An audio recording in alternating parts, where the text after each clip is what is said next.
Una buona giornata, ben ritrovati in diretta, nuova edizione di Focus TG in questo giovedì in cui davvero avremo tanti collegamenti dal territorio, tanta cronaca anche oggi. Torneremo a parlare di sicurezza stradale, ma torneremo a parlare anche di salute tra pochissimo con l'ennesimo caso di virus portato da una zanzara. Sappiamo che quest'estate ci sono state tante raccomandazioni sia per chi rimaneva qui per le vacanze in Veneto sia per chi viaggiava naturalmente in giro per il mondo. Poi torneremo come sempre in diretta dal nostro Lorenzo Maier alla Mostra del Cinema di Venezia, perché stanno sfilando anche oggi le star principali del cinema mondiale. Oggi è la giornata di Angelina Jolie ma anche di Kate Blanchett, insomma davvero una giornata importante e anche tante le interviste che ha raccolto Lorenzo.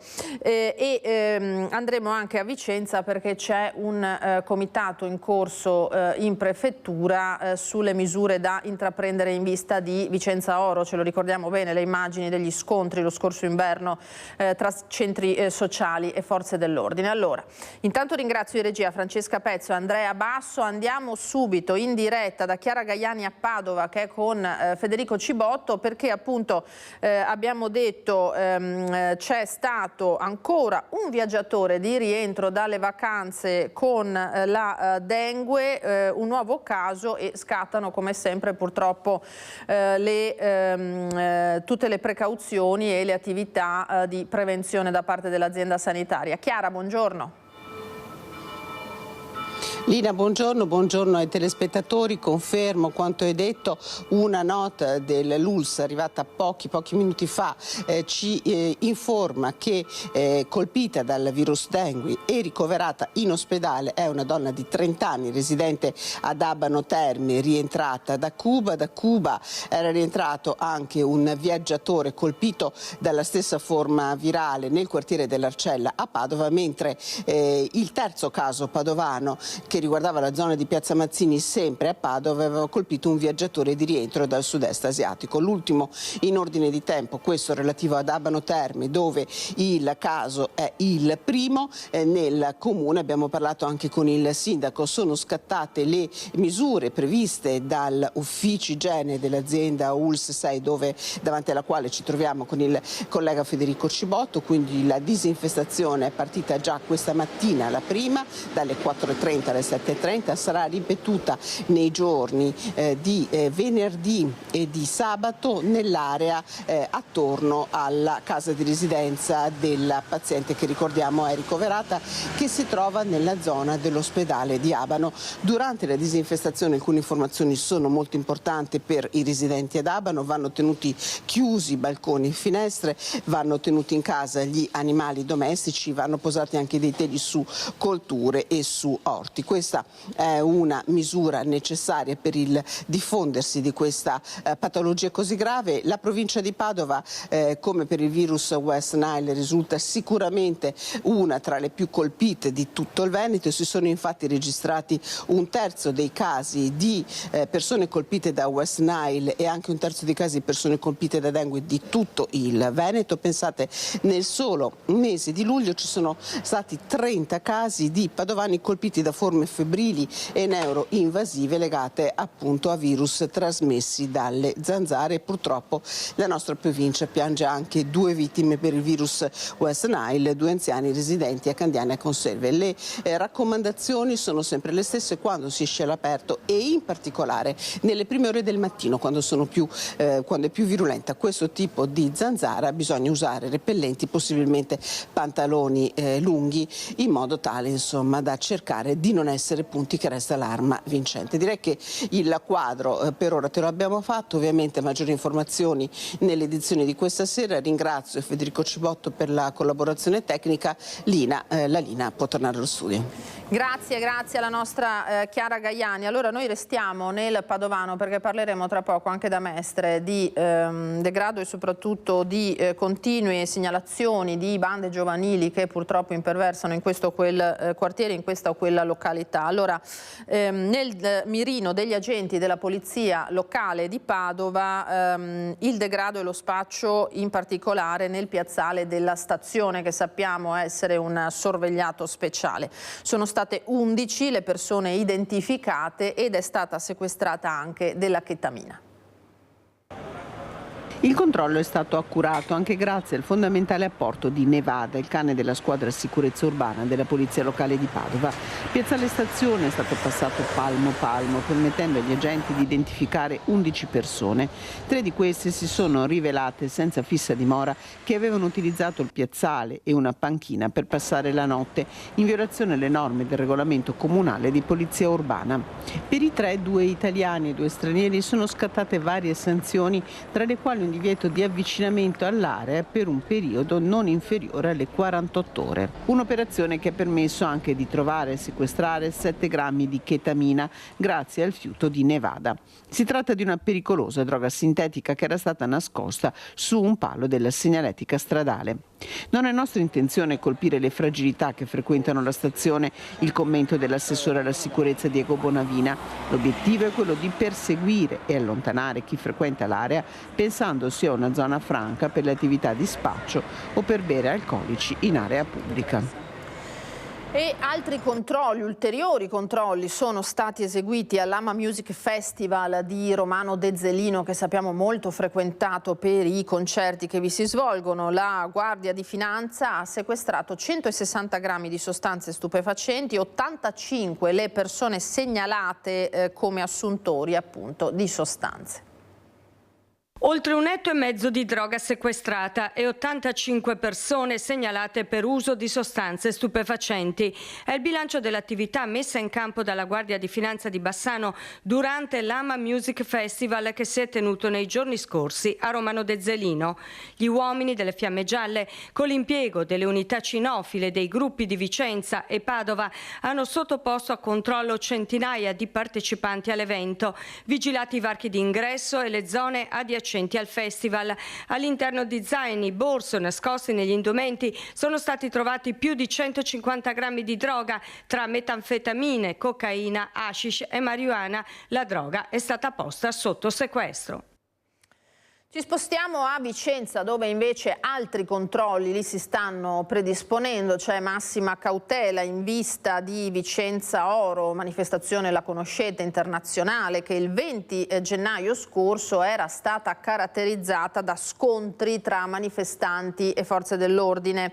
Il 6 settembre è in programma appunto una nuova manifestazione. Gli scontri all'epoca erano collegati alla presenza dello stand israeliano e la situazione purtroppo in Medio Oriente non è migliorata. Oggi in prefettura il primo comitato per pianificare appunto le misure di sicurezza, ce ne parla Federico Fusetti, che appunto sta seguendo la vicenda.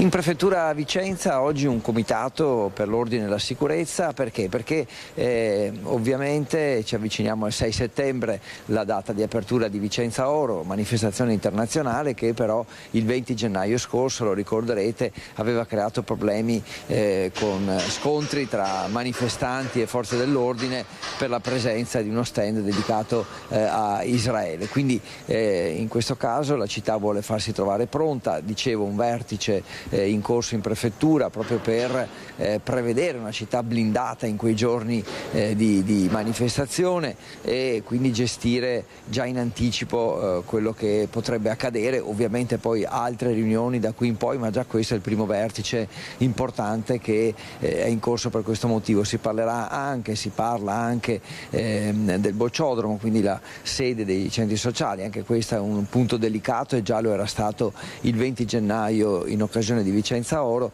E poi altro tema all'ordine del giorno, quello della stazione delle autocorriere, perché sempre più spesso in questa parte della città ci sono sbandati che trovano ricovero per la notte e quindi anche lì c'è da sicuramente gestire e migliorare la situazione, anche se non direttamente con collegata a Vicenza Oro, ma è comunque insomma ordine pubblico che va gestito. Quindi una riunione per il momento ancora diciamo interlocutoria, ma di grande importanza in avvicinamento a Vicenza Oro, che è una manifestazione di carattere sempre più internazionale, e quindi insomma ci attendiamo misure importanti sul fronte della sicurezza.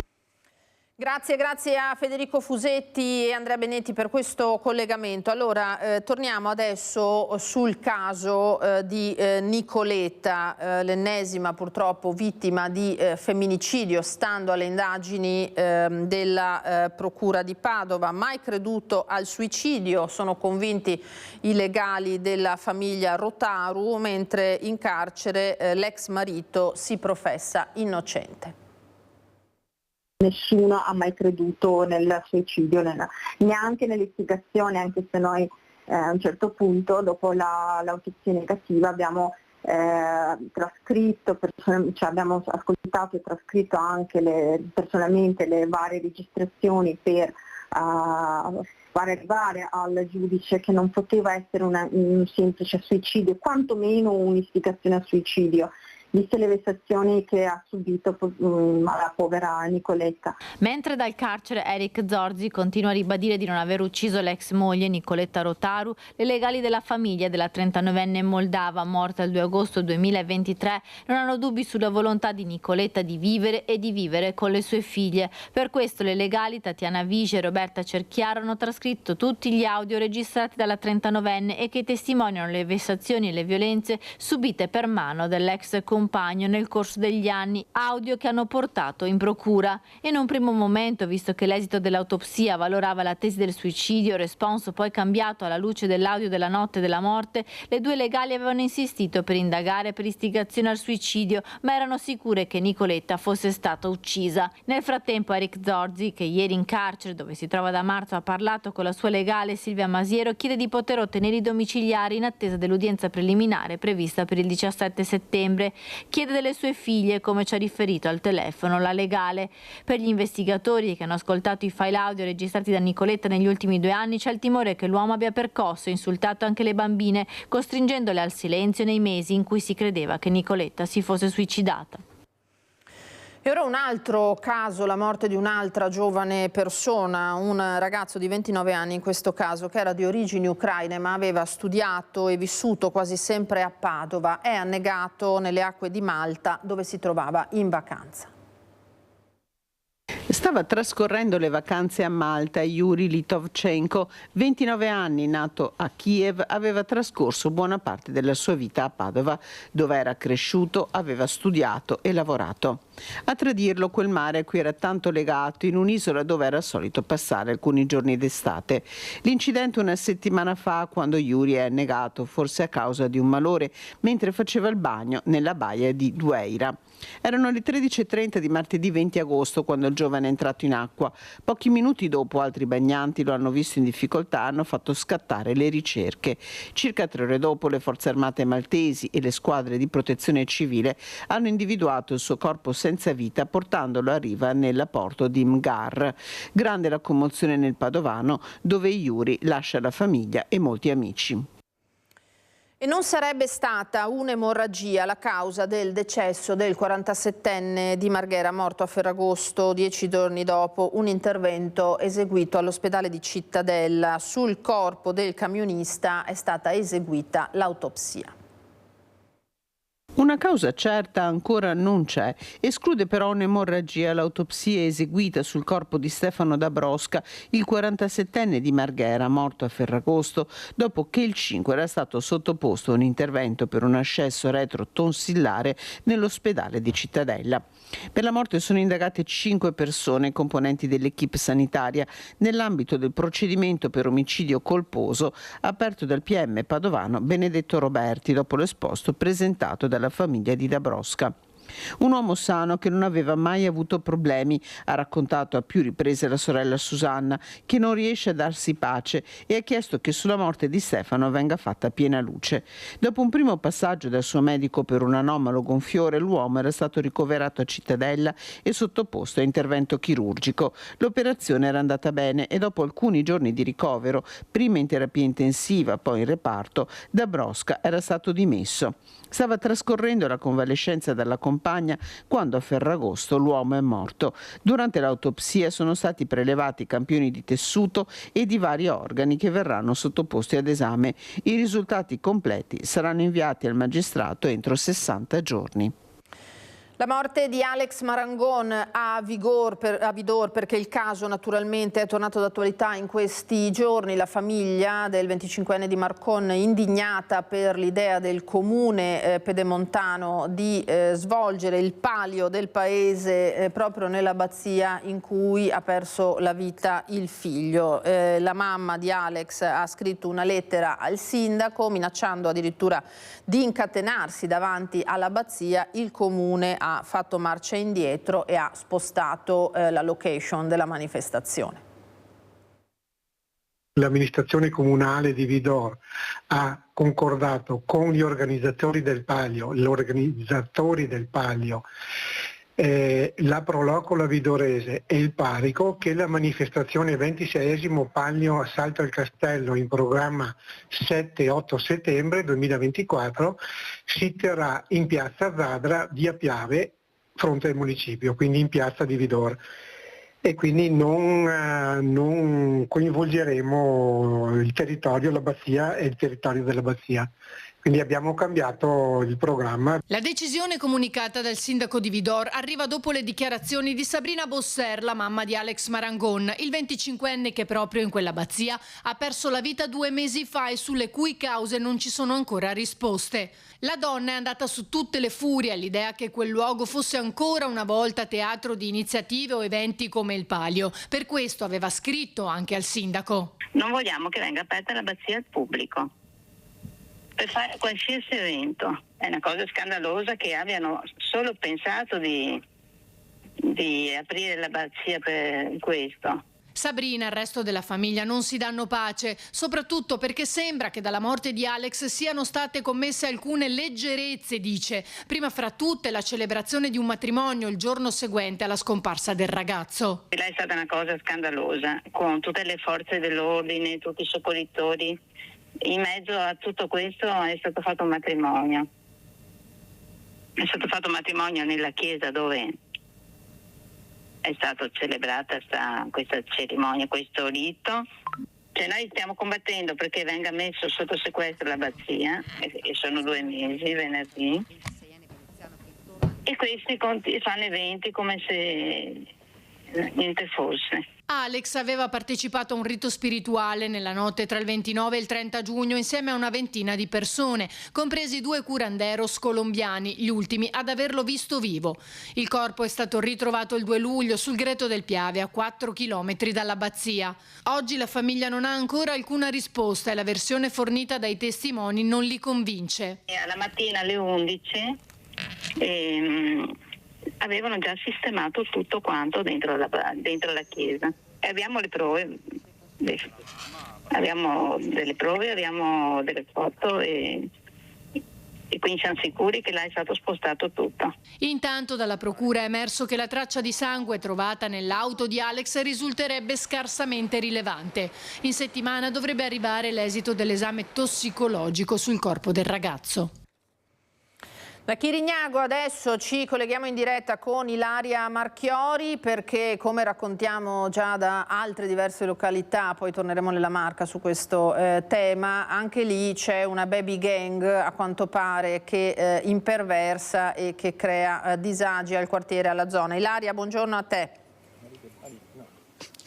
Sì, buongiorno a Tellina, buongiorno ai nostri telespettatori. Ci troviamo qui nella sede dell'Associazione I Celestini, che si occupa appunto di organizzare, di gestire varie attività proprio qui all'interno di questo quartiere, coinvolgendo anche la zona del Circus, e quindi siamo qui con uno proprio dei membri dell'associazione, il signor Fabio Brusò, proprio per parlare di quello che sta succedendo, perché facciamo una breve sintesi. Soprattutto c'è stata un'escalation di episodi nell'ultimo periodo, episodi a danno di anziani, una donna di 89 anni che sarebbe stata presa a schiaffi da un ragazzo, ancora un altro anziano insultato. Insomma, nella zona Circus, in quel condominio, iniziano ad avere paura e quindi i residenti sono davvero allarmati. Si tratta di questo gruppo di ragazzini che tra l'altro l'associazione Benvenuto Brusò conosce molto bene e che viene identificato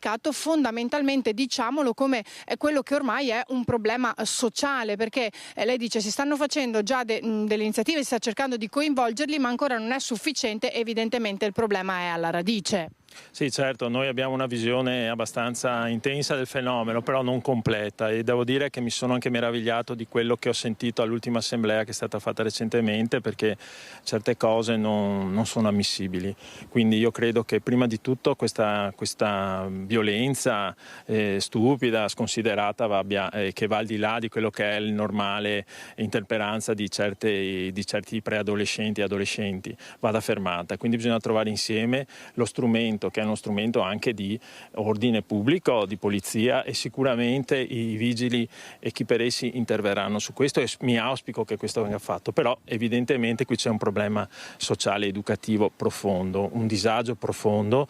Noi abbiamo notato che questi ragazzini in questi mesi hanno intensificato le loro interperanze, che avvengono anche qui all'interno del centro. Noi, nonostante siamo amici loro e a loro vogliamo bene, a volte non riusciamo proprio a controllarli. Ci sono stati 1000 episodi con gli altri avventori di piccole e anche pesanti,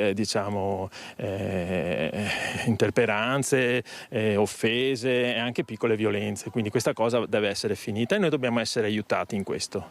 Senta, parliamo tra l'altro di un gruppetto abbastanza ridotto. Innanzitutto, quanti sono e più o meno di che età? Mi permetto di dire, li abbiamo qui davanti, sono quei ragazzini là. Ecco, quindi noi li vediamo, ovviamente non li possiamo riprendere perché sono minorenni, però li vediamo effettivamente proprio alle spalle del nostro operatore Simone Merlo, quindi sono pronti, diciamo, ad agire. Cioè, cosa fanno? Incontrano magari qualche anziano, lo insultano, magari tendono anche a volersi appropriare di qualcosa, oppure no? Allora, tendono a reagire per esempio a chi li accusa di fare una cosa. Loro subito violentemente si oppongono in maniera assolutamente non tollerabile, soprattutto verso le persone anziane. A volte usano linguaggi volgari, molto offensivi, sessisti, e insomma avremo una grossa lista di cose da dire. Però ripeto, noi pensiamo che sia necessario ristabilire subito fermare subito questa cosa, subito. Però poi attivare immediatamente un percorso che è più difficile, formativo, un percorso educativo, e io credo che sia necessario che le associazioni, io credo che il Comune e chi per esso i servizi debbano fare riferimento a noi, alle associazioni, non solo alla nostra, e insieme attivare dei processi di gestione della cosa, che non sarà facile perché dietro c'è un profondo disagio sociale. Insomma. Ecco, prima, ultimi secondi, lei ha parlato di 2 assemblee che si sono svolte. Questa assemblea era presente anche il presidente della municipalità di Chirignago Zellarino. Insomma, lei perché dice che non vuole nemmeno commentare quello che è stato detto? Perché non vede un'apertura in tal senso da parte dell'amministrazione? No, assolutamente, anzi mi ha fatto piacere che il Presidente si sia reso conto della situazione, e anch'io ho avuto bisogno di rendermene conto, perché non tutto noi siamo più che altro consci di quello che succede qua, però insomma non è che sappiamo. Io ho sentito anche di infrazioni di spazi privati, insomma cose che non vanno assolutamente bene, che vanno fermate assolutamente. Però accanto a questo ci rendiamo perfettamente conto che, trattandosi di minori, va attivato ben altro. Insomma, io credo che in questi anni bisogna farci una domanda di come le istituzioni, in particolare particolare l'amministrazione comunale, abbia impostato queste questioni educative, spesso affidandole alle associazioni private, no? O alle associazioni spontanee. Però secondo me manca una direzione, manca un disegno globale, perché qui ci vuole tempo, ci vuole investimento e bisogna crescere insieme. Non c'è una ricetta, però io ho visto le varie fasi. Qui siamo nati che c'erano degli operatori di strada che radunavano i bambini, avevano creato un punto raga e loro avevano anche strumenti professionali per poterli gestire. Sicuramente anche lì non è che risolvessero tutto, però almeno c'era un punto di osservazione in cui questi ragazzini venivano. Voi che questa cosa è finita, noi ci siamo trovati a gestire delle cose al di là dei nostri mezzi.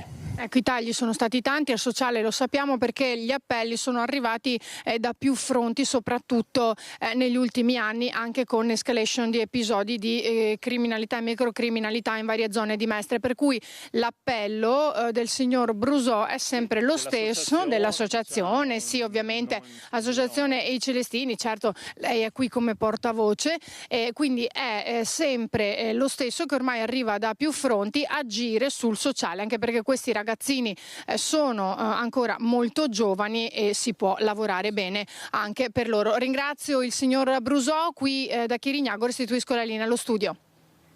Grazie Ilaria Marchiori, Simone Merlo, grazie all'ospite naturalmente. Allora di baby gang o quantomeno di disagio giovanile torneremo a parlare tra pochissimo. Adesso andiamo da Lucio Zanato che è in diretta da Monfumo, siamo sui Colli Asolani ai confini naturalmente tra la Marca Trevigiana e il Bassanese, perché c'è stato l'ennesimo incidente grave più che altro per alcuni dettagli, no? che porta con sé questo incidente di ieri sera, l'ennesimo di una giornata davvero infernale ieri sulle strade della Marca Trevigiana. Lucio, buongiorno. Buongiorno Lina, buongiorno ai telespettatori di Rete Veneta, sono con il sindaco Ferrari, sindaco di Monfumo. Perché? Perché qui a Monfumo, più giù, diciamo così, nell'incrocio che porta a Castelli, per la precisione, in località Strachin, esatto, che è un nome davvero particolare e utile per noi, c'è stato l'ennesimo incidente. Che cosa è successo? Che ieri sera una Fiat Panda condotta da un ventenne stava salendo verso Monfumo, a un certo punto quell'incrocio una C3 condotta da un 46enne che non ha rispettato evidentemente lo stop, l'ha sostanzialmente preso, e quindi c'è stato un impatto decisamente importante soprattutto per il ventenne, che è stato ricoverato all'ospedale di Montebelluna. Ma la particolarità è che il 46enne, oltre che essere stato trovato positivo all'alcol test, era anche senza patente, perché gli era stata ritirata perché proprio precedentemente colpito da provvedimento per guida in stato di ebbrezza. Sindaco, ma qui è una questione di prudenza oppure di coscienza? Allora, la prudenza sì, certamente, penso che sia di tutti. A maggior ragione però, secondo me, è una questione di coscienza, soprattutto in casi come questo, nel senso, voglio dire, tutti dovremmo avere una coscienza civile per noi stessi e soprattutto verso gli altri. In questo caso, purtroppo, c'è una recidiva, a quanto pare, lo stabiliranno, lo decideranno le forze dell'ordine, anche in virtù delle immagini delle telecamere che ci hanno già richiesto. Se così fosse, voglio dire, spero, mi auguro che questa persona in qualche modo a questa persona sia impedito di rifare di nuovo queste cose, perché purtroppo, ripeto, il ventenne è stato ricoverato, ma fortunatamente non è in pericolo di vita. Tutto sommato alla fine è andata bene, ma sono cose che non devono succedere. Sì, va detto anche che poi noi abbiamo intervistato la signora che ha l'attività là davanti, anzi la mamma della persona che aveva l'attività là davanti, 82 anni, stava per andare a mettere un lumino in un vicino al capitello, ed è proprio stata una questione di fortuna, perché lei stava proprio per attraversare la strada quando è capitato tutto quello che è capitato. Quindi c'è eppure io penso che nelle piccole comunità ci sia più attenzione rispetto alle grandi comunità, a stare un po' attenti, a non guidare, diciamo, dopo aver bevuto più di qualche bicchiere di vino. Sicuramente c'è molta attenzione, anche perché, diciamocelo chiaramente, anche Monfumo non si sottrae a questa cosa. La popolazione per la maggior parte è fatta da persone anziane, che quindi hanno ancora un retaggio dei tempi indietro, sono molto più attenti, sono molto scrupolose. Questo non vuol dire che i giovani non lo siano, però voglio dire che le eventualità sono molto ridotte, a maggior ragione per una piccola comunità come la nostra. è chiaro che quando succede fa rumore, fa tanto rumore. Senta, lei da sindaco che provvedimento vorrebbe venisse preso per queste persone che sono prese in guida? Perché ad esempio dicono che gli autovelox servono ma non servono forse più vigili, più pattuglie, più gente che sia sulla strada perché fermi e controlli.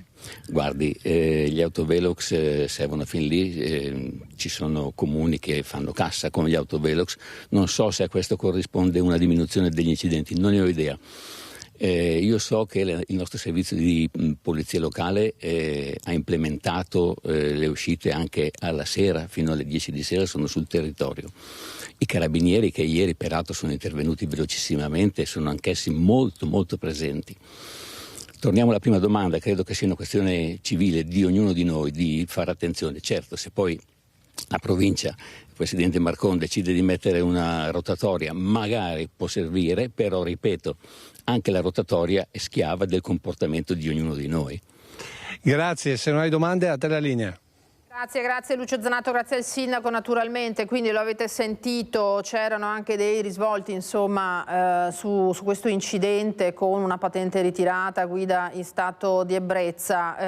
Torniamo a ieri, riavvolgiamo il nastro perché come vi dicevo è stato un pomeriggio davvero tragico, partiamo da Oderzo perché ci sono state 2 vittime ieri purtroppo, una in A4 e una a Oderzo. Allora a Oderzo vediamo se possibile le immagini, ha trovato la morte una pensionata di 77 anni, Anna Adamo, che si è scontrata frontalmente proprio davanti a casa, tra l'altro con un Alfa Mito condotta da un 22enne, lei era a bordo di una Mercedes. Siamo all'incrocio tra Via Verdi e Via Baite, lo vedete davanti alla cantina Aida Vini. E purtroppo per l'anziana che si stava recando al cimitero in visita al marito che è mancato poco tempo fa non c'è stato nulla da fare. In serie condizioni anche il ragazzo, non in pericolo di vita a quanto pare, che era alla guida dell'altra macchina e che è stato trasportato in elicottero al Cafoncello e si indaga da parte della polizia locale sulle cause di questo tragico scontro. Chiederei cortesemente alla regia, se possibile, dal sito di Treviso Today di mostrare la foto, eccola qui, della signora che purtroppo è venuta a mancare, Anna Adamo, ieri a 77 anni. E poi vi dicevo ci sono stati i 2 incidenti con 2 ferite e una vittima in A4 di cui parliamo continuamente, il tratto più pericoloso purtroppo, e un incidente scatena l'altro tante volte come è successo ieri perché poco dopo le 16 i vigili del fuoco sono dovuti intervenire in autostrada tra San Stino e Portogruaro per un incidente che ha coinvolto 5 mezzi pesanti con 2 autisti feriti, ma qualche minuto dopo, proprio per non aver visto a quanto pare la coda in autostrada tra gli svincoli di San Donà e Cessalto in direzione Trieste, c'è stata una vittima, un tamponamento da parte di un automobilista sloveno di un mezzo pesante, automobilista che purtroppo si è di fatto infilato sotto il camion con la sua vettura, l'impatto è stato terribile ed è deceduto sul posto. I vigili del fuoco hanno messo in sicurezza i mezzi, purtroppo nonostante i soccorsi il medico ha dovuto dichiarare la morte del conducente dell'auto di targa slovena. Sul posto come sempre postrada e personale autostradale. Ma rimanendo sul sito di Treviso Today vi volevo dar conto di un'altra notizia che la dice lunga purtroppo sulle condotte, ahimè, in strada, in fuga dai carabinieri con l'auto di un amico e la patente revocata. È una notizia giunta proprio oggi, rocambolesco inseguimento lungo la Feltrina a Pederobba, arrestato un 28enne di Feltre che stava facendo un giro con un mezzo su cui avrebbe dovuto eseguire dei lavori di meccanica. Il proprietario del veicolo lo ha querelato per appropriazione indebita. E poi vi do conto anche velocemente, non abbiamo ancora immagini di questo, di un incidente sul lavoro che è accaduto a Montebelluna in via Sant'Andrea con un 42enne caduto da un'altezza di 6 metri. Si tratta del titolare di un'impresa edile che stava lavorando sul tetto di un capannone di un'azienda appunto di via Sant'Andrea. Il tetto ha ceduto, è caduto al suolo, 6 metri il volo purtroppo, con un importante trauma cranico che lo ha lasciato incosciente ed è stato trasferito in elisoccorso all'ospedale di Treviso. Indagano Carabinieri e Spisal su questo ennesimo purtroppo infortunio sul lavoro. Allora, vedo collegato in diretta da Venezia, apriamo una finestra sulla leggerezza e sull'importante kermesse che si è aperta ieri sera con la serata inaugurale al Lido di Venezia, la mostra internazionale del cinema, d'arte cinematografica di Venezia, 81esima edizione. Allora, lì al Lido ci sono Lorenzo Maier e Nicoletta Rizzetto, ci sono anche diversi contributi che ci mostrerà, ma intanto attendiamo la cronaca di questi minuti. Lorenzo, buongiorno. Buongiorno Lina, buongiorno ai nostri telespettatori. Sì, qui alla mostra si corre, nel senso che già il red carpet di ieri sera è un ricordo piuttosto lontano, perché già ci sono moltissimi altri divi in arrivo e oggi poi è la prima giornata ufficiale del concorso e delle varie sezioni. Perché ho detto che ci sono molti altri divi in arrivo? Perché oggi è già qui niente meno che Angelina Jolie, che Alberto Barbera ha garantito non si incrocerà con Brad Pitt, che invece arriverà domenica, quindi anche per gli amanti del gossip, della cronaca rosa questo è importante, ma che sarà qui con un film attesissimo di Pablo Larraín, Maria, che racconta di Maria Callas, interpretata proprio da Angelina Jolie.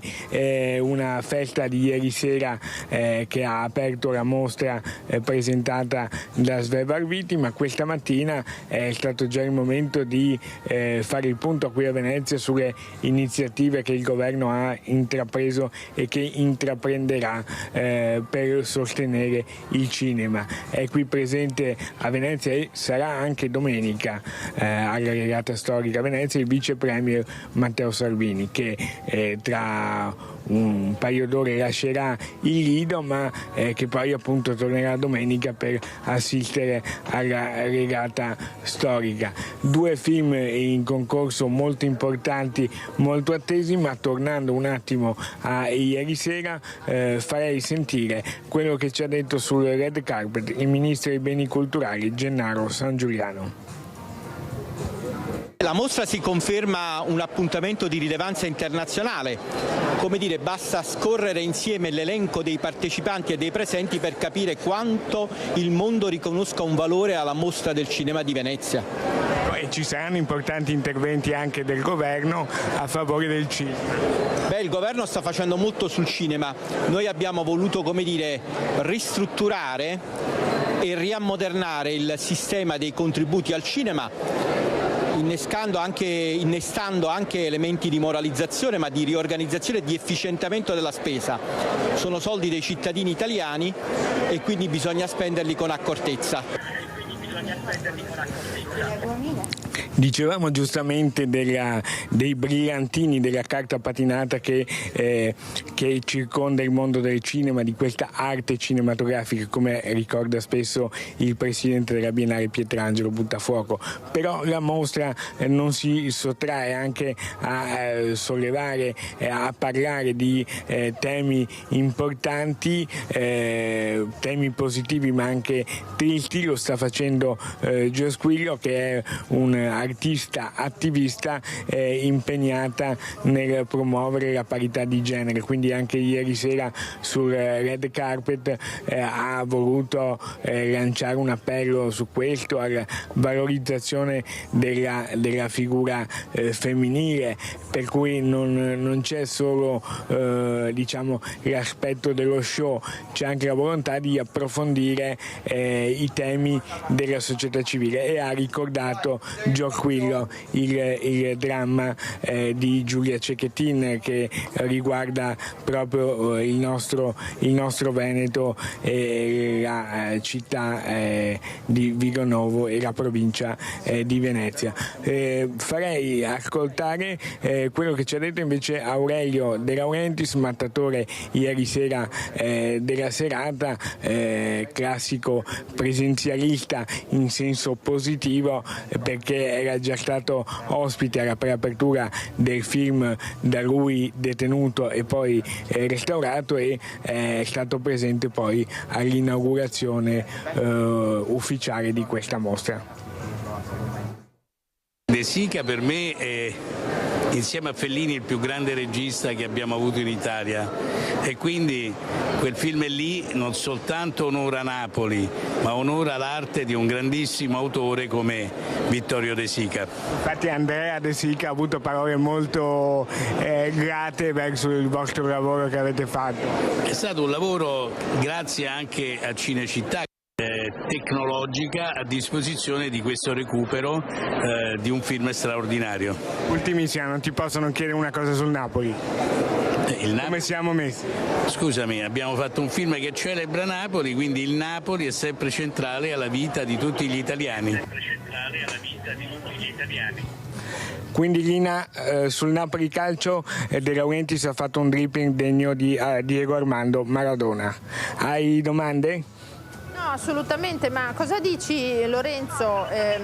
Proviamo a lanciare anche il servizio che avevi preparato ieri proprio su questo film restaurato di Vittorio De Sica, come ce lo racconti? Certamente, Vittorio De Sica è un restauro importantissimo in 4K di un grande capolavoro che conosciamo tutti.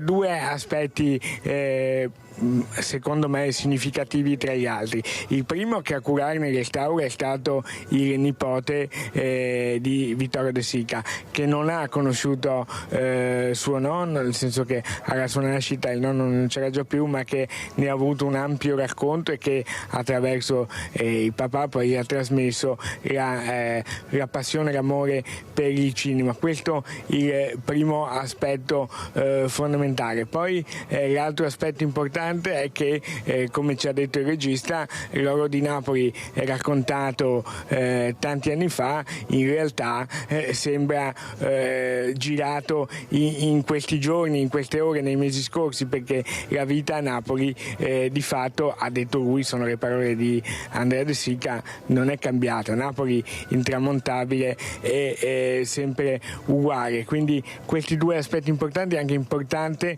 grazie per questo assist, per esempio una sezione della mostra che è Venezia Classici, appunto non c'entra ovviamente con questo film che ha svolto il ruolo di preapertura, ma che è una sezione dedicata al restauro di questi grandi capolavori.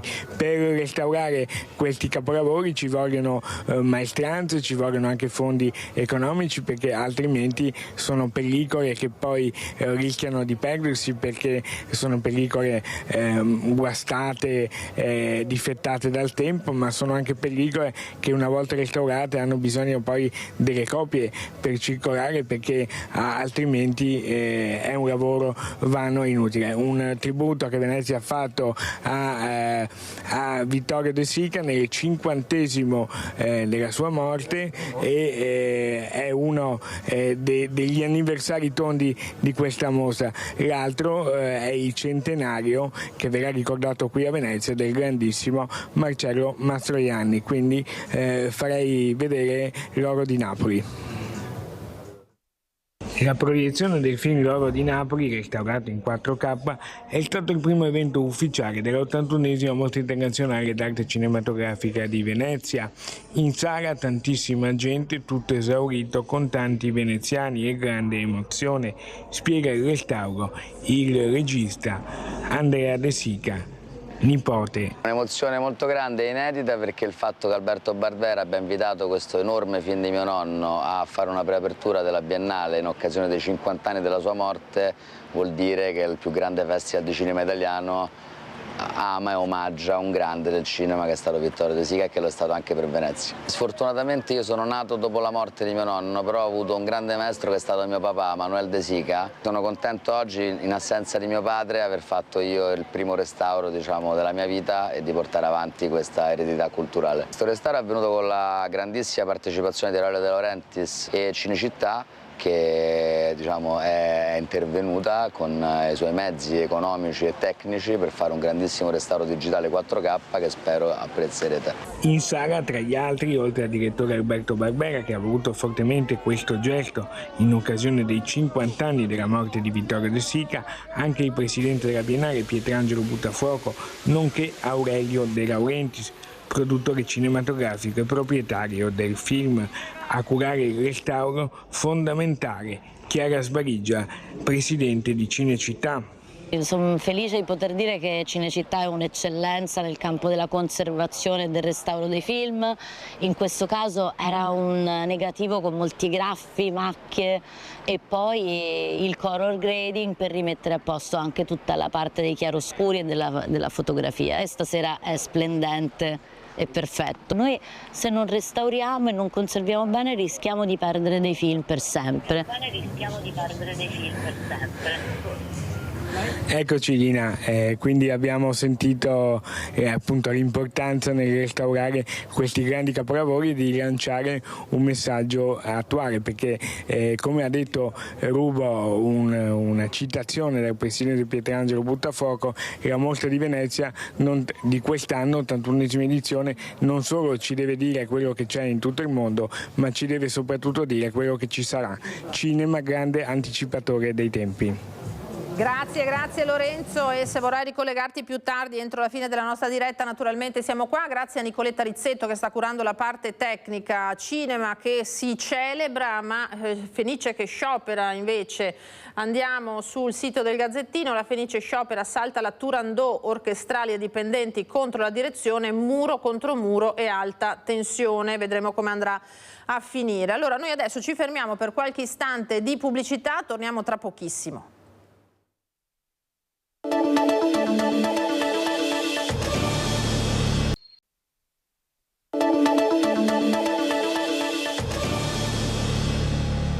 Ritorniamo in diretta con Focus TG in questa giornata ricca anche di cronaca, ma parliamo adesso di estate e vacanze. Abbiamo fatto riferimento a questi temi poco fa, non solo con il traffico sulle strade purtroppo, ma anche con le malattie, i virus portati dalle vacanze e portati a casa purtroppo dai viaggiatori che si spostano all'estero. Estate e vacanze che allora non è sempre sinonimo di relax, soprattutto se i viaggi si trasformano in incubi, come è capitato a un gruppo di turisti veneti di Padova e Verona partiti per Creta, che ci hanno voluto raccontare un viaggio davvero pieno di disagi. Un viaggio in Grecia, nella terra del poeta Omero, che si è trasformato in un'odissea di cui i protagonisti avrebbero fatto volentieri a meno. Un gruppo di turisti veneti ci ha raccontato quanto vissuto durante una vacanza a Creta prenotata con un noto tour operator. Le vicissitudini sono iniziate fin dalla partenza il 17 agosto. Ci hanno ritardato il volo, che era già un volo serale, di un'ora, e poi ci hanno tenuto ostaggio in cabina, chiusi in cabina senza poter scendere per altre 2 ore. L'arrivo alle 4 del mattino in un albergo che, a detta dei viaggiatori, non rispettava gli standard. Le stanze erano sporche e posso comprendere un hotel minimal, ma non posso concepire la mancanza di condizioni igienico-sanitarie. Ma come ci spiegano Lorenzo di Este e Raffaele di Padova, la vera odissea è stato il viaggio di ritorno. Un aereo che era previsto alle 11 di sera, orario locale, e invece lo hanno ritardato all'1 di notte, ma questo sarebbe niente rispetto al fatto che invece di riportarci a Verona ci hanno trasferito, ci hanno obbligato a prendere un Airbus per Malpensa. Il tour operator spiega che l'aereo per Verona è guasto, da qui il cambio di volo con atterraggio a Malpensa con la promessa di un bus navetta per l'aeroporto veronese, ma arrivati allo scalo milanese ecco un'altra brutta sorpresa. Ci comunicano che i pullman non ci sono e che se non alle 6:30 del mattino, quindi 3 ore e mezza dopo, con priorità alle famiglie con bambini ed anziani, in quanto il primo pullman in arrivo aveva solo 10-11 posti a disposizione. Gli altri mezzi gli altri avrebbero dovuto aspettare i mezzi successivi senza però sapere l'orario in cui questi sarebbero arrivati. Pochi posti per circa 150 passeggeri che dopo quasi 12 ore trascorse in viaggio e in attesa tra aeroporti sono stremati. Ci sono anche anziani e bambini piccoli che piangono. In molti esasperati sono costretti a chiamare i taxi per tornare a casa a Padova o in provincia di Verona. Avremmo dovuto aspettare ancora altre 2 ore e mezza. Quindi in definitiva siamo andati alla ricerca di un taxi, cosa non facile perché appunto ci voleva un taxi che potesse contenere le nostre valigie, che eravamo via da 15 giorni. Abbiamo trovato un taxi che ci ha accompagnato dall'aeroporto di Milano Malpensa sotto casa, che abbiamo pagato la modica cifra di 530 euro. Insomma, doveva essere una vacanza da sogno che si è trasformata in un incubo e ora i turisti stanno valutando di procedere per le vie legali e vogliono raccontare la loro storia con la speranza che nessun altro debba vivere quello che è capitato a loro. I legali sono stati attivati, stanno finendo di analizzare i documenti e a breve ci daranno dei riscontri. Cosa chiedete? Semplicemente giustizia e che tale disavventura non accada ad altre persone. Questa davvero la brutta disavventura, l'avete sentito, che ha vissuto questo gruppo di veneti. Allora adesso torniamo all'attualità di queste ore col tema della diga del Vanoi, perché nonostante la contrarietà del Trentino, il consorzio di bonifica Brenta tira dritto sul progetto della diga appunto del Vanoi. È collegata in diretta Monica Smiderle da Bassano del Grappa con Renzo Rigon. Vedo l'ospite, il presidente del consorzio di bonifica Brenta, per fare il punto su quelli che sono i passaggi rispetto a questo tema. Monica. Buongiorno Natalina, buongiorno a tutti i nostri telespettatori. Dicevi bene, sono con Enzo Sonza, che è il presidente del consorzio bonifica Brenta. Si è appena conclusa la conferenza stampa di presentazione dell'iter della diga del Vanoi per quanto riguarda la fase dedicata al dibattito pubblico. Allora Presidente, facciamo un po' di ordine, no? Il consorzio ha ottenuto un finanziamento da parte del Ministero dell'Agricoltura con il quale ha realizzato un documento di fattibilità di questa opera di cui si parla ormai da diversi decenni. Allora, che cosa prevedono le diverse soluzioni che avete previsto nel documento di fattibilità? Beh, viene studiata principalmente l'area, i progettisti hanno avuto il compito di dover pensare a diverse soluzioni, ne hanno proposto 4 e tra le 4 soluzioni verranno pubblicate la prossima settimana sul sito del Consorzio Bonifica Brenta e da lì si partirà col dibattito pubblico che prevede delle riunioni in presenza, oltre che delle riunioni online, in cui si potranno presentare delle osservazioni, delle richieste magari di sviscerare meglio le problematiche e quindi ci saranno fino al 4 novembre, ci sarà la possibilità per tutti gli enti, le associazioni e i comitati di presentare delle osservazioni sui progetti che sono stati presentati, che verranno presentati. Senta Presidente, dove dovrebbe sorgere questa diga? La diga il bacino dovrebbe sorgere in Val Cortella, ai confini col comune di Canale San Borro, Cintetesino, Lamont. Però ci sono allo studio 2 siti diversi e quindi a differenza che si selga un sito o l'altro ci saranno dei comuni interessati e degli altri no. Noi sappiamo che il Trentino è contrario, la provincia autonoma di Trento è contraria alla realizzazione del progetto. Voi comunque tirate dritto. La provincia di Trento è contraria perché quando si fa un'opera pubblica sicuramente ci sono dei territori che subiscono l'opera e a vantaggio degli altri, ma si tratta di vedere le problematiche che emergono, di sederci a un tavolo e parlare, si troveranno le soluzioni, le relative compensazioni e quant'altro, ma non è il compito del Consorzio di Bonifica Brenta questo, e non siamo in questa fase perché allo stato di fatti non c'è ancora niente, c'è lo studio ma non c'è né progetto né niente, per cui non abbiamo nemmeno i presupposti per sederci su un tavolo e parlare perché non c'è ancora niente. Il documento di fattibilità verrà pubblicato nel sito del Consorzio di bonifica. Da lunedì si apre il periodo per le osservazioni, periodo che andrà avanti fino al 4 di novembre. Poi il Ministero delle Infrastrutture produrrà il quaderno delle osservazioni. Entro fine anno, entro il 31 di dicembre, il Consorzio, che è il proponente, dovrà rispondere a queste osservazioni. Quindi quali sono le tempistiche eventualmente? Le tempistiche sono quelle che abbiamo detto poc'anzi: riunione a Canale San Bovo il 9, riunione a Vastagna il 10, riunione in Consorzio di bonifica il 16 di settembre, c'è un'altra riunione online prevista per il 24 mi sembra. La raccolta di tutte quante le osservazioni entro il 4 di novembre, poi entro il 31 dicembre il Consorzio deve rispondere a ognuna delle osservazioni che vengono presentate e fare delle controdeduzioni, e poi viene la palla bassa al Ministero, a chi effettivamente sta curando tutto l'iter.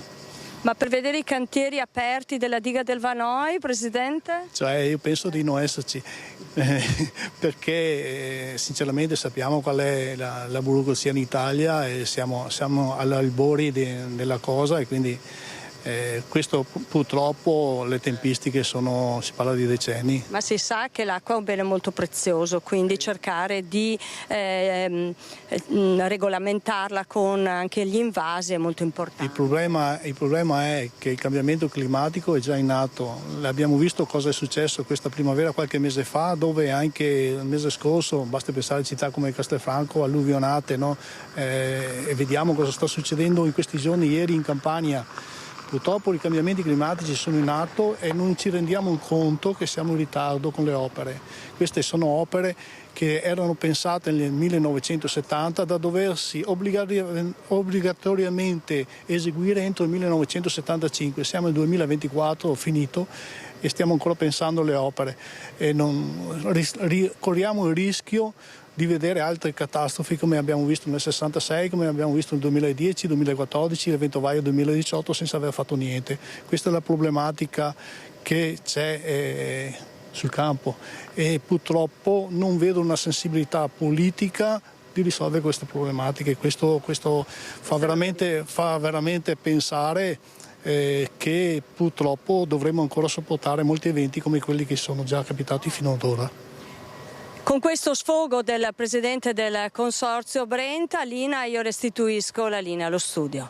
Grazie Monica Smith, grazie Renzo Rigon, grazie al Presidente del Consorzio. Questo è il punto della situazione dunque. Allora adesso noi cambiamo pagina decisamente, ma rimaniamo in provincia di Vicenza, andiamo in città proprio perché stamattina è stata ufficializzata la nomina di Vicenza a Capitale della Gentilezza 2026. All'incontro hanno partecipato i rappresentanti di 40 comuni vicentini che hanno aderito alla rete della gentilezza, ma ci colleghiamo di nuovo stavolta in diretta con Federico Fusetti e Andrea Benetti, che si trovano al Palazzo della Provincia per sapere cosa comporta questa nomina. Sentiamo.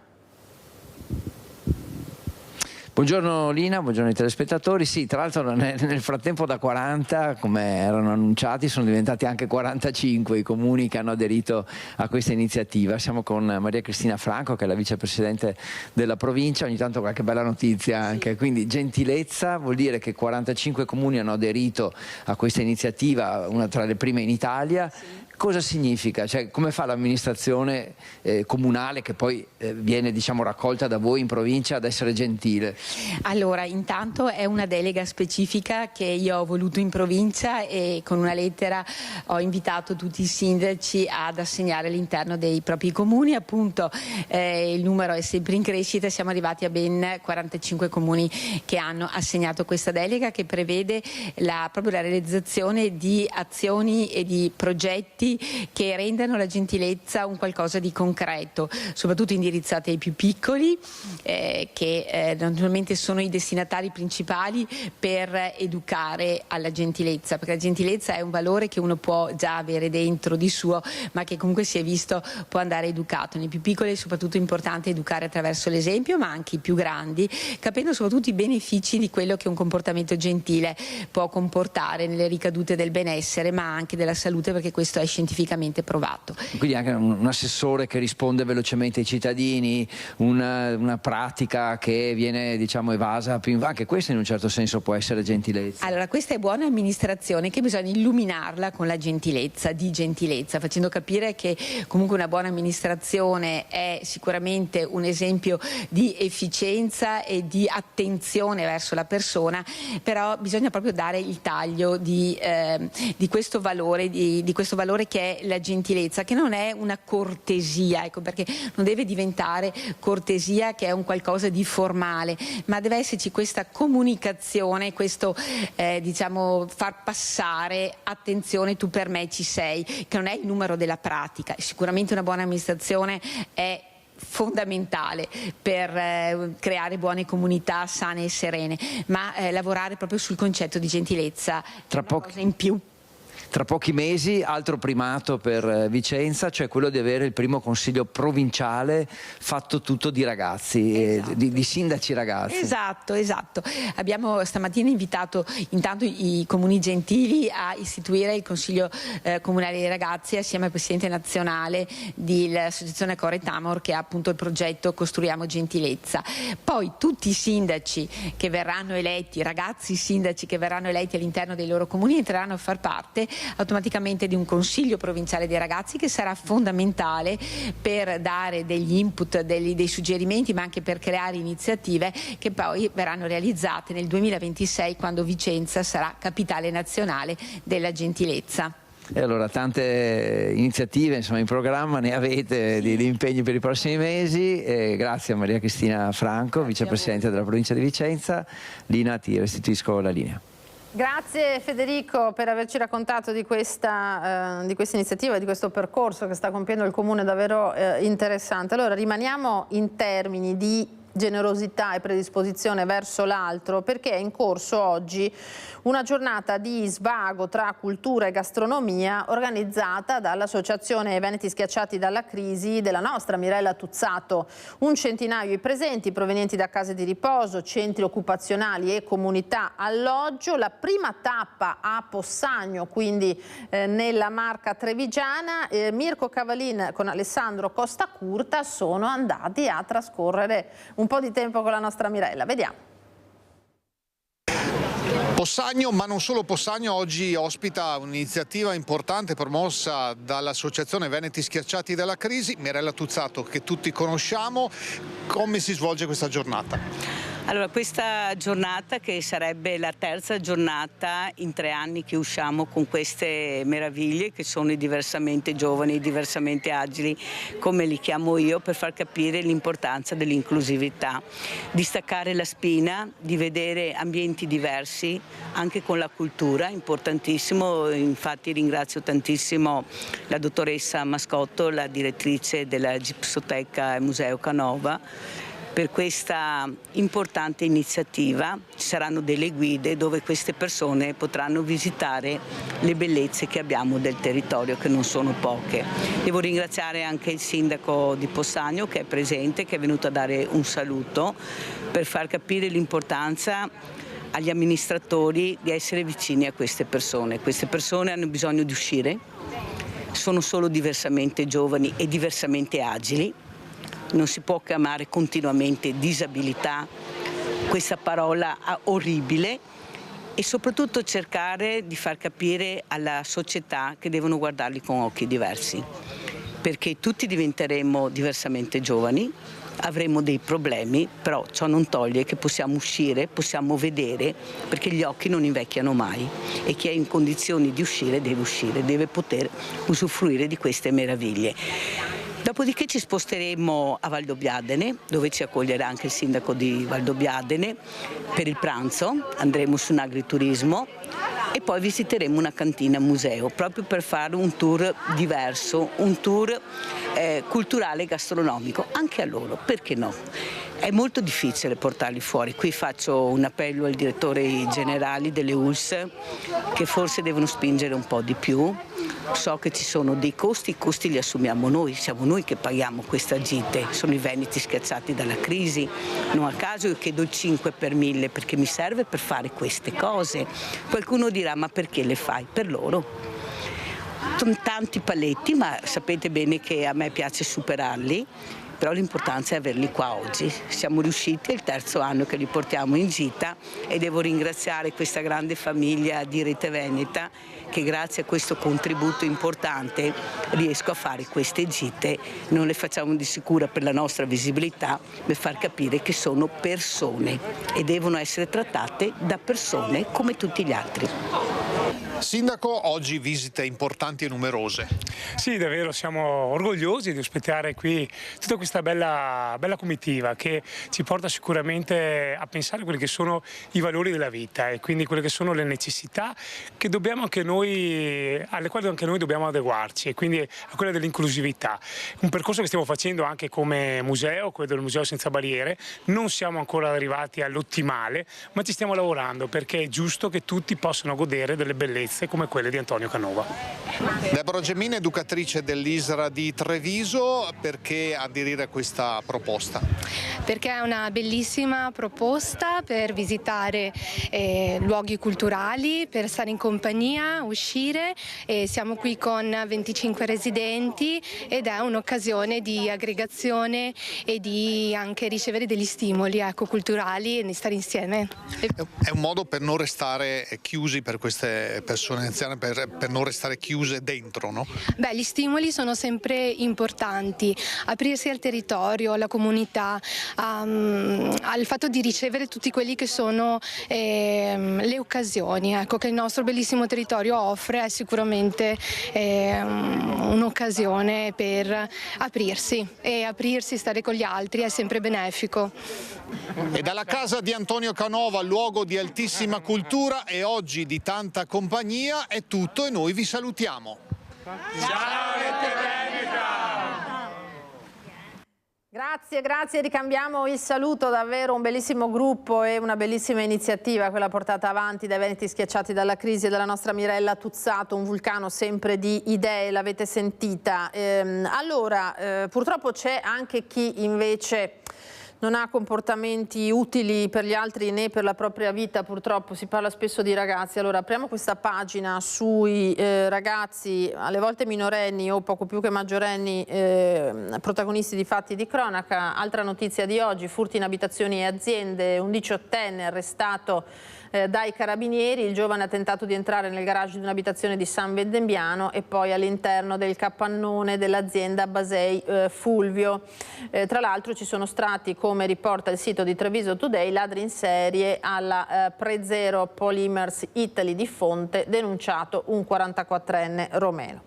Allora torniamo a vedere il video sconcertante davvero dell'aggressione dei giorni scorsi a un venditore ambulante di fiori a Santa Maria dei Battuti a Treviso da parte di un gruppo di ragazzi e ragazze che non ha avuto nessuno scrupolo a prendere a spintoni e ad aggredire, rapinare questo venditore di fiori. Andiamo a vedere. Ecco il video dell'aggressione al venditore di rose picchiato e derubato dalla Baby Gang nella bottega 24 di piazza Santa Maria dei Battuti la notte di domenica 18 agosto. L'audio non si sente, ma le immagini in questo caso parlano molto di più delle stesse parole. I 7 giovani, 4 maschi e 3 ragazzine, dai 15 ai 18 anni, se la prendono con l'ambulante. C'è un'accesa discussione, ma a dare il via al pestaggio vero e proprio è una delle ragazze che gli sferra un primo calcio e poi un secondo più violento quando l'uomo è a terra. Dopo spunta pure un coltello con il quale il bengalese viene costretto a consegnare il denaro che ha con sé, 150 euro. Pare che uno dei bulli voglia fermare l'amico, ma alla fine i ragazzi se la ridono come se nulla fosse accaduto. In mano tengono le rose rubate al venditore, uno mette in bocca qualcosa. Cosa? Non si sa. I 7 sono stati identificati dalla polizia e denunciati per rapina aggravata in concorso. Arrabbiato e amareggiato il titolare del negozio. Arrabbiato e anche deluso, rassegnato, ecco, diciamo, più che deluso, rassegnato, perché anche se abbiamo le telecamere li troviamo in fragrante, dopo alla fine non vengono mai sanzionati. a dovere come dovrebbero. Vandalismi e danneggiamenti sono all'ordine del giorno, racconta, ma un episodio così grave è la prima volta che accade, tanto che comincia a pensare di chiudere anche questo punto vendita dopo quello di Via Manin.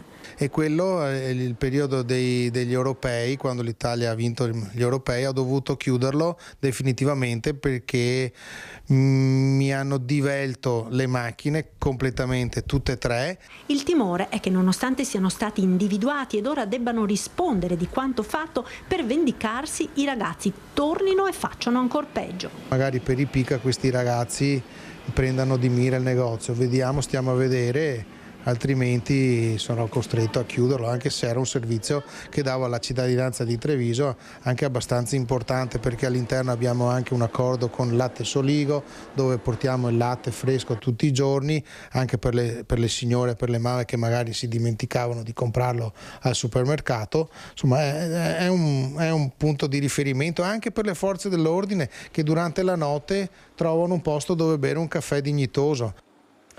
Fenomeno delle baby gang e genitori che non sanno più cosa fare con figli protagonisti di episodi di violenza o vandalismo come quelli che abbiamo visto. Gli strumenti per aiutare le famiglie già ci sono, dice in realtà il sindaco di Treviso Conte. Per il presidente del CEIS di Treviso serve uno sforzo collettivo che unisca famiglie, scuole, parrocchie, mondo dello sport per intercettare questi fenomeni di disagio. Identificati e denunciati, i ragazzi protagonisti dell'aggressione all'ambulante di Fiori dovranno ora rispondere dell'accaduto. Alcuni dei genitori, come è già successo in altri casi di cronaca che hanno visto protagonisti giovanissimi, hanno detto alle forze dell'ordine di non sapere più cosa fare con questi figli che hanno preso una brutta strada ed è l'intera società di interrogarsi. L'appello che faccio ai genitori è quello di porsi la domanda se i propri figli sono in ambienti sicuri, stanno facendo sport, cultura, volontariato o magari sono in giro per la città a bighellonare, e se sono in città con chi sono e cosa stanno facendo. Cioè non diamo per scontato che i nostri figli siano esenti da certi tipi di comportamenti, perché poi succede esattamente quello che abbiamo visto e letto oggi, cioè genitori che cadono dalle nuvole e genitori che sprofondano nella disperazione perché incapaci di gestire questo problema legato al disagio dei propri figli. Se serve aiuto alle famiglie, continua il sindaco, gli strumenti ci sono. Rivolgersi ai servizi sociali o alle associazioni di volontariato, perché ci sono gli strumenti per affrontare questo tipo di problemi, però bisogna far venire a galla il problema prima che lo facciano le forze dell'ordine. Serve investire a lunga scadenza e fare uno sforzo collettivo che coinvolga privato, sociale e pubblico, rimarca Luca Sartorato, presidente del CEIS di Treviso. Servono due grandi macro aree. La prima è l'area di prevenzione e di informazione, e che quindi questo può essere fatto nelle scuole, può essere fatto nei gruppi sportivi. Molti giovani frequentano lo sport e che quindi potrebbero essere interessati da questo scopo. Dall'altra parte va fatta anche un'azione di sostegno e di educazione alla responsabilità. Se un gruppo di giovani crea una situazione di danno, come dice il presidente nostro governatore, qualcuno deve insegnare ai giovani il concetto di responsabilità. Giovani e magari non giovanissimi, come il soggetto di 26 anni che ha danneggiato i macchinari di una lavanderia automatica a San Biagio di Callalta ed è stato denunciato dai carabinieri che lo hanno identificato grazie alle telecamere. Accecato dalla rabbia, ha preso a calci e pugni la gettoniera della lavanderia Self Service facendo danni per almeno 3.000 euro. È accaduto in piazza da Pra a San Biagio di Callalta, all'interno di una lavanderia automatica. Una violenza gratuita e senza motivo che si è trasformata in una denuncia per danneggiamento dopo che il titolare ha raccontato l'accaduto ai carabinieri che grazie alle immagini di videosorveglianza hanno identificato l'uomo. È un episodio che rattrista la comunità di San Biagio di Callalta. Si tratta pur sempre di un fenomeno isolato e circoscritto. Il cittadino non è residente nel comune di San Biagio di Callalta, ma si trovava nel nostro territorio appunto di passaggio. Ci tengo a ringraziare le forze dell'ordine, in particolare il comando dei carabinieri di San Biagio di Callalta, che in modo tempestivo ed efficace sono riusciti a individuare da subito il colpevole. Ma colpisce ancora di più il fatto che si tratti di un giovane di soli 26 anni, di origini campane, si trovava temporaneamente in trasferta nella Marca per motivi di lavoro. È chiaro che questi episodi di ira, soprattutto in età giovane, sono sempre più frequenti e pongono noi amministratori in una posizione di riflessione per cercare delle politiche che siano all'avanguardia verso i giovani. Con i carabinieri il giovane si sarebbe giustificato dicendo che la macchina non gli aveva restituito il resto e così è scattata la violenza. Questa è la giustificazione, dunque non è l'unico che è andato in escandescenze in queste ore. Torniamo sul sito di Treviso Today con l'articolo firmato da Nicola Cendrone. Ubriaco scatena il caos nel pub e malmena i carabinieri, neutralizzato con lo spray urticante. Eccolo qua, tensione martedì sera all'interno del Jackie's Perlur Pub di Castelfranco Veneto, denunciato un 28enne per resistenza e oltraggio a pubblico ufficiale e ubriachezza molesta. Vedete che i carabinieri hanno dovuto addirittura usare appunto lo spray urticante. A Treviso, al pub St. Thomas, che è esattamente fuori mura, fuori Porta San Tommaso, un 33enne ruba il cellulare di un altro avventore, intervenuti i militari. Voltiamo pagina perché c'è un dibattito, lo sapete, da settimane ormai sullo Ius Scholae, cioè il diritto di dare la cittadinanza agli studenti che compiano il loro percorso di studi proprio in Italia, col centrodestra diviso, cittadini ragazzi stranieri naturalmente. Il dibattito è aperto e noi siamo andati a Bassano a sentire cosa ne pensano i cittadini. Si parla in questi giorni di Ius Scholae, di dare la cittadinanza italiana a chi ha frequentato un ciclo di studi in Italia, chi ha frequentato la scuola in Italia. Secondo lei è giusto? Credo di sì, perché oramai, voglio dire, se sono anni che sono in Italia, che hanno fatto la scuola e tutto quanto, penso che ne abbiano anche il diritto. Giusto, se un bambino nasce in Italia, si studia in Italia e si immedesima in quello che è l'Italia, insomma l'italianità, per me va benissimo, di qualsiasi colore sia. Se si integrano dopo un periodo di tempo, credo non sia una cattiva cosa, anche perché in un mondo così globalizzato io credo che sia il futuro. La migliore integrazione è vivere con gli altri all'interno di un paese e quindi penso sì, sia giusto. Quindi una volta che si è compiuto un ciclo di studi si è integrati e si può essere cittadini. Sicuramente, anche perché le fondamenta della cittadinanza penso siano la cultura, il rapporto con gli altri, col prossimo. Penso di sì che sia importante. È giusto secondo lei? Sì, dare la cittadinanza. Secondo me sì. Questo anche per una sua esperienza, ha avuto occasione di conoscere ragazzi che magari... Conosco dei ragazzi, sì, di famiglie che sono arrivate poverini, però per me è importante. Una cosa giusta perché frequentando la scuola imparano anche bene l'italiano e anche la cultura italiana e con l'andare del tempo possono anche inserirsi nella nostra società. Io concordo su questa cosa, per me potrebbe essere positivo dal mio punto di vista. Insomma, si deve fare un passo in avanti, diciamo che forse i cittadini sono più avanti della politica da questo punto di vista? Forse sì, molti cittadini sono molto più avanti della politica. Politica è ancora un po' retro. Questa è l'opinione dunque dei cittadini. Allora noi ci fermiamo qualche altro istante di pubblicità e torniamo per l'ultima parte di Focus TG.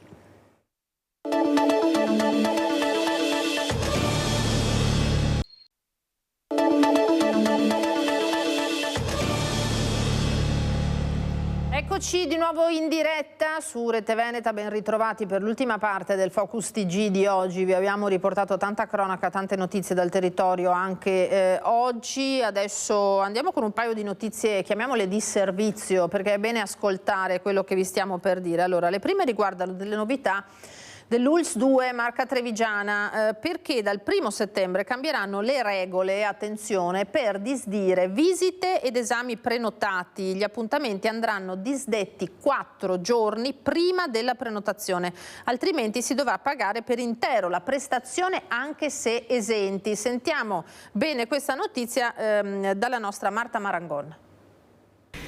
Visite Visite ed esami prenotati nelle strutture dell'ULSS 2 cambiano dal 1 settembre i tempi di disdetta. Se si è costretti ad annullare una prenotazione, dall'inizio del prossimo mese la disdetta dovrà essere effettuata con un preavviso di almeno 4 giorni lavorativi dalla data fissata per l'appuntamento, pena il pagamento dell'intera prestazione anche se esenti. Finora il preavviso era di 72 ore, i giorni dunque passano da 3 a 4, un cambiamento che consentirà all'azienda sanitaria di offrire un servizio più efficiente agli utenti, visto che una visita disdetta con maggiore anticipo consente di assegnare con maggior preavviso il posto rimasto libero ad un altro paziente in lista d'attesa, ma comporta anche maggiore attenzione da parte degli utenti. Importante ricordare che per giorni lavorativi si intendono i giorni dal lunedì al venerdì, esclusi sabato, domenica e festivi. Se ad esempio la visita è prenotata per un lunedì, la disdetta andrà effettuata entro il martedì precedente. Per le prenotazioni effettuate in data antecedente al 1 settembre resta in vigore la vecchia regola delle 72 ore. E poi il rilascio del passaporto, andiamo nel campo Sampierese perché c'è una nuova data disponibile per la Federazione dei Comuni appunto del campo Sampierese. 25 posti per il rilascio del passaporto disponibili il 14 settembre. Nuova data a disposizione dei cittadini di 10 comuni della Federazione del Campo Sampierese grazie all'accordo sottoscritto con la Questura di Padova. Per accedere, come di consueto, è necessaria la prenotazione dell'appuntamento online con Click Day fissato per martedì 3 settembre. I cittadini residenti a Camposampiero e Villanova di Camposampiero potranno prenotare anche nell'ufficio postale del comune di residenza. I documenti andranno poi consegnati il 14 settembre presso il comando della Polizia Locale a Camposampiero. A Chioggia invece 3 giorni di pulizia dei fondali delle Tegnue hanno portato a recuperare 250 kg di rifiuti dai fondali, pensate, c'era davvero di tutto. Attrezzi da pesca, cavi, corde e addirittura materiali da imballaggio. Sono solo alcune delle tipologie di rifiuti recuperati durante le operazioni di pulizia dei fondali delle Tegnue di Chioggia, per un totale di circa 250 kg di materiale. Sono stati asportati solo quelli la cui rimovibilità non avrebbe intaccato il fondale, le specie endemiche o riportate nelle liste della protezione europea. Tra i materiali rimossi anche cavi di traino in acciaio, retine per molluschi, calzature, contenitore per liquidi. Gli operatori tecnici subacquei di Idra hanno lavorato per 14 ore in 2 equip con 2 sommozzatori ciascuna, alla profondità operativa massima di 23 metri. Il risultato ha portato alla pulizia del 70% dell'area del sito, ha spiegato l'assessore regionale alla pesca Corazzari. Sarà necessario pensare ora a progetti finalizzati a ripulire e bonificare le Tegnue, ha aggiunto invece il sindaco Armelao. Ora che il comune di Chioggia ha concluso, è l'unico ente gestore delle Tegnue, dovremmo coordinare il lavoro tra le istituzioni ricercando anche fondi ad hoc per renderle sicure, visitabili e pulite. Prima del prossimo servizio un avviso sui 2 giorni di traffico intenso che ci attendono, perché Autostrade Alto Adriatico ha fatto sapere che domani, venerdì e sabato saranno 2 giornate da bollino rosso, previsto il transito di oltre 170.000 veicoli al giorno. Allora, in particolare venerdì e sabato i bollini rossi interesseranno la 57 tangenziale di Mestre, la 23 Udine Sud Palmanova, con appunto il bivio tra la tangenziale e il tratto di competenza in direzione Trieste che viene considerato appunto ad alto rischio, possibili code in particolare nel pomeriggio, con traffico sostenuto in A4 e rallentamenti poi anche in entrata all'Isert. Sabato lo snodo cruciale viene considerato quello di Udine Sud e Palmanova, quindi massima attenzione. Una notizia di cultura adesso, perché dopo quasi 5 secoli dalla sua realizzazione alle Gallerie dell'Accademia di Venezia è stato ricomposto un soffitto ligneo che Giorgio Vasari aveva dipinto per un palazzo sul Canal Grande. Dalla fine del Settecento i pezzi erano andati dispersi in diverse collezioni. Questo soffitto ligneo fu dipinto da Giorgio Vasari nel 1541 a Venezia per una stanza di Palazzo Corner Spinelli, un edificio che i Corner, tra le famiglie più influenti e nobili della città, aveva da poco acquistato dalla famiglia Lando sul Canal Grande. A metà Settecento però le opere furono smontate e trasferite altrove, quindi vendute singolarmente. Ora, a 5 anni dalla sua realizzazione, il soffitto del Vasari è stato ricomposto alle gallerie dell'Accademia al termine di un lungo percorso di acquisti in Italia e all'estero iniziato negli anni '80 per iniziativa del Ministero della Cultura e degli istituti territoriali veneziani. 12 metri quadrati di tavole dipinte divise in 9 scomparti, con le 5 virtù: fede, speranza, carità, pazienza e giustizia, e 4 putti agli angoli della sala. Delle 9 tavole ne sono state recuperate 8, ma sostanzialmente l'opera si può dire è tornata assieme ed è ora visitabile alle gallerie dell'Accademia. Visitabile dunque per i turisti. Andiamo a vedere invece i numeri di quelli che hanno frequentato la provincia di Belluno in questa estate. Moltissimi, tanto che si arriva a ipotizzare la possibilità di contingentare gli accessi nelle zone più gettonate. Per la consigliera provinciale delegata al turismo Vanessa De Francesche però la soluzione è da ricercarsi in quella che chiama destagionalizzazione.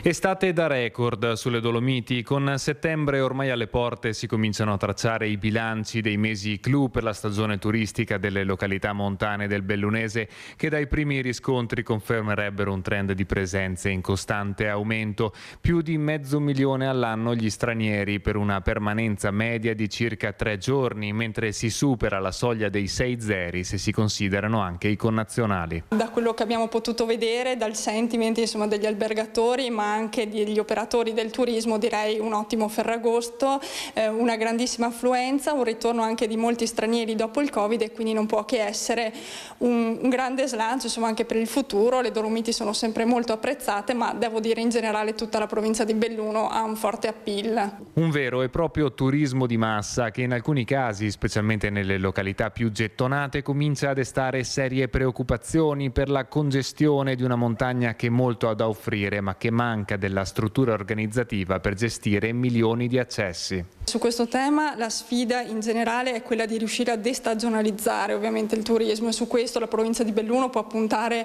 a un turismo di tutto l'anno, puntare molto sulla primavera e l'autunno, con grandi possibilità come appunto le passeggiate, ma anche gli sport e anche, non da ultimo, quello che è la nostra cultura. Certo è che il dibattito è acceso. Nei giorni scorsi la richiesta da parte di alcuni gruppi ambientalisti di fare dietrofront rispetto al riconoscimento del marchio patrimonio UNESCO delle Dolomiti, collegato all'accesso indiscriminato di frotte di turisti, ha sortito l'effetto di attenzionare la problematica a livello politico.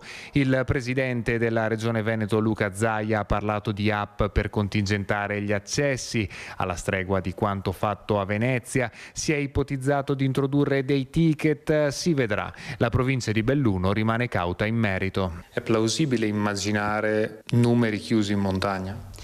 Su questo è difficile fare delle previsioni e quindi valuteremo anche in base a quello che sarà l'andamento futuro. Al momento che non ci sono, mi sembrano protocolli sul punto. Se ci fosse invece la possibilità di pagare un ticket all'ingresso?